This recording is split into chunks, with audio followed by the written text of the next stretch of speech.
প্রবাসে বিয়ে করেছি, তো আমি কি সেই বউয়ের সাথে দেশে গিয়ে থাকতে পারবো নাকি আবার দেশে গিয়ে বিয়ে করতে হবে? ঝুমকা ছাড়া নূপুর কিংবা পায়েল পরা যাবে কিনা? রাস্তার পাশে আরবি ক্যালিগ্রাফি করা হচ্ছে। রাস্তা তো নোংরা জায়গা, অনেক সময় রাস্তার ধারে প্রসাব করা হয়, এই জায়গায় ক্যালিগ্রাফি করা কেমন কাজ? আমার ঘরে জান্নাতুল বাকি কবরস্থানের মাটি আছে, এতে কি আমার কোনো গুনাহ হবে? দেখেছেন, আমি বিজিবিতে চাকরির আবেদন করেছি, সেখানে আমার ওয়াইফের ছবি দিতে হবে, জায়েজ হবে কি? বাচ্চা পেটে রাখা অবস্থায় তাবিজ, রসুন, আগুন, লোহা ব্যবহার নিয়ে বলবেন। আমার একটা মেয়ের সঙ্গে প্রেমের সম্পর্ক ছিল, তখন তাকে আল্লাহর কসম করে বলেছিলাম আমি তোমাকে বিবাহ করব, কিন্তু আমার বাবা মা সকল আত্মীয় ওই মেয়েকে বিয়ে করতে নিষেধ করেছেন। আমি নিজেও তাকে আর বিয়ে করতে চাই না, এক্ষেত্রে আমার কোনো গুনাহ হবে? কোরআন হাদিসের কথা শুনলে গায়ের লোম দাঁড়িয়ে যায়, এর কারণ কি? নুসরাত জাহান লিখেছেন, রাস্তার পাশে আরবি ক্যালিগ্রাফি করা হচ্ছে। রাস্তা তো নোংরা জায়গা, অনেক সময় রাস্তার ধারে প্রসাব করা হয়, এই জায়গায় ক্যালিগ্রাফি করা কেমন কাজ? প্রথম কথা হলো যে ক্যালিগ্রাফিতে যদি কোরআন কারীমের আয়াত লেখা থাকে তাহলে সেটা তো ওয়ালে এমনভাবে লেখা দরকার যে একদম নোংরা ময়লা টয়লা লাগবে না, অর্থাৎ কিছুটা উপরে তুলে লেখা হয়। সাধারণত ক্যালিগ্রাফি আমি যতটুকু জানি এতটুকু উপরে রাখাই হয়, এক্ষেত্রে আর একটু সতর্ক থাকা যেতে পারে। এর বাইরে সাধারণ যে ক্যালিগ্রাফি আছে যেগুলোতে আসলে কোরআন কারীমের আয়াত নেই, অন্য ভালো কথা আছে, আরবি থাকলেই যে কোন আয়াত হবে তা নয়, তাহলে সেক্ষেত্রে সেটা র্যান্ডমলি যে কোনোভাবে দেওয়া যেতে পারে। কোরআনের আয়াত যদি থাকে, আল্লাহর নাম যদি উল্লেখ থাকে, তাহলে সেটা যেন অপমানজনক ভাবে ব্যবহার না হয় সেদিকটা খেয়াল রাখতে হবে। মারিয়াম জাহান সীমা আপনি লিখেছেন, আমার ঘরে জান্নাতুল বাকি কবরস্থানের মাটি আছে, এতে কি আমার কোনো গুনাহ হবে? জান্নাতুল বাকি কবরস্থানের মাটি আপনি কেন এনেছেন? পরিমাণে অল্পই হোক না কেন, আমরা অনেকেই না জেনে এই কাজগুলো করে ফেলি।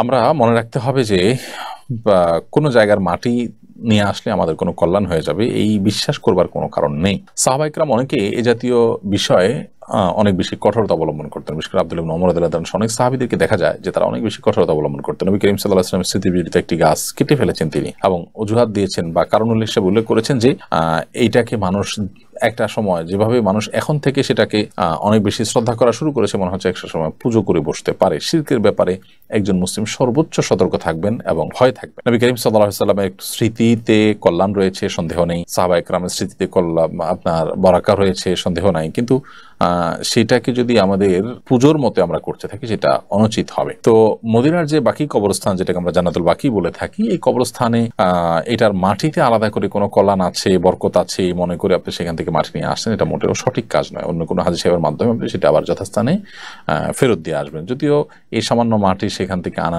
বা না আনাতে কিছু আসে যায় না, কিন্তু ইমানদার সব ক্ষেত্রে দায়িত্বশীল হবেন। আপনি সেই মাটিটা কিসের ভিত্তিতে আনলেন? এই মাটিটা তো একটা ভ্যালু নিশ্চয়ই আছে, সেটা পরিমাণে যাই হোক না। আর দ্বিতীয় কথা হলো যে মাটিতেই যে বারাকা বা কল্যাণ রয়েছে এমনটি মনে করে বিশ্বাস করে, যেটা আপনার অনেক উপকার করবে, এরকমটি বিশ্বাস করে রাখবার আসলে কোনো কারণ নেই। হাফিজুর রহমান আপনি লিখেছেন, আমি বিজিবিতে চাকরির আবেদন করেছি, সেখানে আমার ওয়াইফের ছবি দিতে হবে, জায়েজ হবে কি? ওয়াইফের ছবি যদি শুধু এভিডেন্স হিসাবে সংরক্ষণ করে তাহলে দিতে পারেন চাকরির জন্য, যদি নিরুপায় হন, যে ছাড়া কোনো উপায় থাকে না, এবং ওয়াইফের ছবি জাস্ট তারা সংরক্ষণ করবে এজ এভিডেন্স, তাহলে দিতে পারেন। এমডি আরিফুজ্জামান পুলক রানা আপনি লিখেছেন, বাচ্চা পেটে রাখা অবস্থায় তাবিজ, রসুন, আগুন, লোহা ব্যবহার নিয়ে বলবেন। বাচ্চা পেটে রাখা অবস্থায় গর্ভধারিণী নারী তিনি রসুন, আগুন, লোহা এগুলো ব্যবহার করতে পারেন। রসুন ব্যবহার করতে পারেন, রসুন খেতে পারেন, আগুন ব্যবহার করতে পারেন, লোহার কোনো কিছু কাটাকাটি করা লাগলে করতে পারেন। এগুলোর সাথে আসলে কোনো আপনার বিধিনিষেধের সম্পর্ক নেই একজন গর্ভবতী নারীর জন্য। আর তাবিজের বিষয়টি হলো যে নবী সাল্লাল্লাহু আলাইহি ওয়াসাল্লাম তাবিজ কখনো ব্যবহার করেননি, কাউকে দিতে বলেননি। খলিলুর রহমান আপনি লিখেছেন, এক পায়ে ঝুমকা ছাড়া নূপুর কিংবা পায়েল পরা যাবে কিনা? এটা যদি কারোর নজরে পড়ে তাহলে কি গুনাহ হবে কিনা? মেয়েরা তাদের সৌন্দর্যগুলোকে আল্লাহ তাআলা ঢেকে রাখতে বলেছেন, অতএব পায়ে নূপুর পরেন বা যেটাই পরেন সেটা আপনি ঢেকে রাখবেন, সেটা প্রদর্শন করতে পারবেন না। বিশেষ করে বাইরে যখন যাবেন তখন আপনার নূপুরের আওয়াজ পরপুরুষের দৃষ্টি আকর্ষণ করলে সেটা গুনাহের কারণ হবে, সেই বিষয়টি আপনাকে মাথায় রাখতে হবে।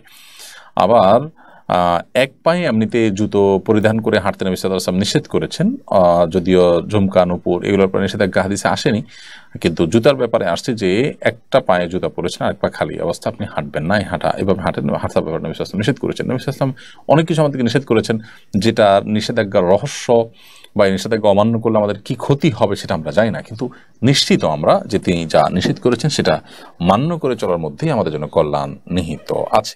এরপর প্রশ্ন হলো, আমার একটা মেয়ের সঙ্গে প্রেমের সম্পর্ক ছিল, তখন তাকে আল্লাহর কসম করে বলেছিলাম আমি তোমাকে বিবাহ করব, কিন্তু আমার বাবা মা সকল আত্মীয় ওই মেয়েকে বিয়ে করতে নিষেধ করেছেন। আমি নিজেও তাকে আর বিয়ে করতে চাই না, এক্ষেত্রে আমার কোনো গুনাহ হবে? হারাম রিলেশন এই বিষয়টি ইটসেলফ একটি গুনাহের কথা। এখান থেকে তওবা করে ফিরে আসা দরকার, আল্লাহর কাছে ক্ষমা প্রার্থনা করা দরকার। এবং আপনি যদি কারোর সাথে শপথ করে থাকেন তাকে বিবাহ করবেন, তাহলে শপথ রক্ষা করা সম্ভব হলে শপথ রক্ষা করবেন। আর যদি মা বাবা আত্মীয়স্বজন সবাই আপনাকে নিষেধ করে শরীর দৃষ্টিকোণ থেকে, সেক্ষেত্রে আপনি নিষেধাজ্ঞাকে, বিশেষ করে মা বাবার নিষেধাজ্ঞার কারণে সেটাকে আপনি মেনে চলবেন এবং তাকে বিবাহ না করার কারণে যে শপথ করেছিলেন সে শপথের কাফারা দিবেন। শপথের কাফারা হিসাবে 3 দিন আপনি কাফারা হিসাবে 3 দিন রোজা রাখবেন, অথবা 10 জন মিসকিনকে একদিনের খাবার দিয়ে দিবেন। এটুকুর মাধ্যমে ইনশাআল্লাহ আপনি কসমের দায় থেকে মুক্ত হবেন। তবে হারাম রিলেশন যেটি আপনার ছিল সেজন্য আল্লাহর কাছে আপনার তওবা করে লজ্জিত হয়ে অনুতপ্ত হয়ে ক্ষমা প্রার্থনা করতে হবে, ইস্তেগফার করতে হবে, তওবা করতে হবে, সেটি ভিন্ন বিষয়। মায়াজা আলিয়াডি থেকে আপনি লিখেছেন, আমি প্রবাসে বিয়ে করেছি, তো আমি কি সেই বউয়ের সাথে দেশে গিয়ে থাকতে পারবো নাকি আবার দেশে গিয়ে বিয়ে করতে হবে? আপনি প্রবাসে কাউকে বিয়ে করলে দেশে এসে তার সাথে স্ত্রী হিসেবে বসবাস করবেন, দেশে এসে আবার কেন বিয়ে করতে হবে? কিন্তু আপনি যদি ফোনের মাধ্যমে বিবাহ করে থাকেন, ওভার ফোন বিয়ে করে থাকেন এবং এক পক্ষ থেকে আপনি প্রস্তাব দিয়েছেন, তারা সম্মতি প্রকাশ করেছেন কিংবা তারা সম্মতি দিয়েছেন, আপনি ফোনে বলেছেন আমি কবুল বলেছি, এটুকু আসলে বিয়ের জন্য, বিশুদ্ধ বিয়ের জন্য যথেষ্ট নয়। বরং এভাবে ওভার ফোন বিয়ে হতে হলে তাওকিলের মাধ্যমে, উকিল নিযুক্তকরণের মাধ্যমে হতে হবে। অর্থাৎ দেশে আপনি কাউকে প্রতিনিধি হিসাবে দায়িত্ব দিবেন যে আমার অমুকের মেয়ে অমুকের সাথে এত টাকা মহারণা বিনিময়ে বিবাহের প্রস্তাব তুমি আমার তরফ থেকে করবা, অথবা তারা কেউ আমার জন্য বিবাহের প্রস্তাব দিলে তুমি আমার পক্ষ থেকে কবুল বলবে, তখন কেউ একজন আপনার পক্ষ থেকে কবুল বললো, ব্যাস এটুকু যথেষ্ট।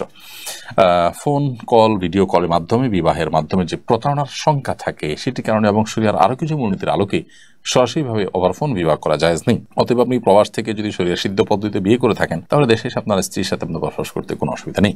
তাসনিম আক্তার আপনি লিখেছেন, আমার স্বামীর সমস্যার কারণে অনেক দিন যাবৎ সন্তান হচ্ছে না, এ অবস্থা আমাদের শরিয়া মোতাবেক করণীয় কি? বোন তাসনিম আক্তার, স্বামীর সমস্যার কারণে সন্তান না হওয়ার বিষয়টি যদি আপনি নিশ্চিত হন ডাক্তারি ট্রিটমেন্টের মাধ্যমে বা চেক আপের মাধ্যমে, ডাক্তার এই চেক আপের মাধ্যমে এটা যদি জানা যায় যে হ্যাঁ স্বামীর সমস্যার কারণে হচ্ছে না, তাহলে সেক্ষেত্রে আপনি স্বামীর কারণে আপনার জৈবিক চাহিদা পূরণে যদি অসুবিধা না হয়, আপনার সে হকটা যদি অসুবিধা না হয়, তাহলে সেক্ষেত্রে আপনি সবর করবেন এবং ধৈর্য ধারণ করবেন। আল্লাহ তাআলার জন্য আপনাকে আজর এবং বিনিময় দান করবেন ইনশাআল্লাহ তাআলা। কোরআন হাদিসের কথা শুনলে গায়ের লোম দাঁড়িয়ে যায়, এর কারণ কি?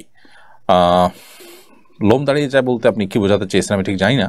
অনেক সময় এটি ব্ল্যাক ম্যাজিক ইত্যাদির কারণে, সেহের কারণে হয়ে থাকে, যে দেখা যায় মানুষের শরীরের পশম কোরআন কারীমের তেলাওয়াত শোনার পর উঠে যায়, দাঁড়িয়ে যায়, অস্বাভাবিক হয়ে যান, এরকম পরিস্থিতি অনেক সময় দেখা যায়।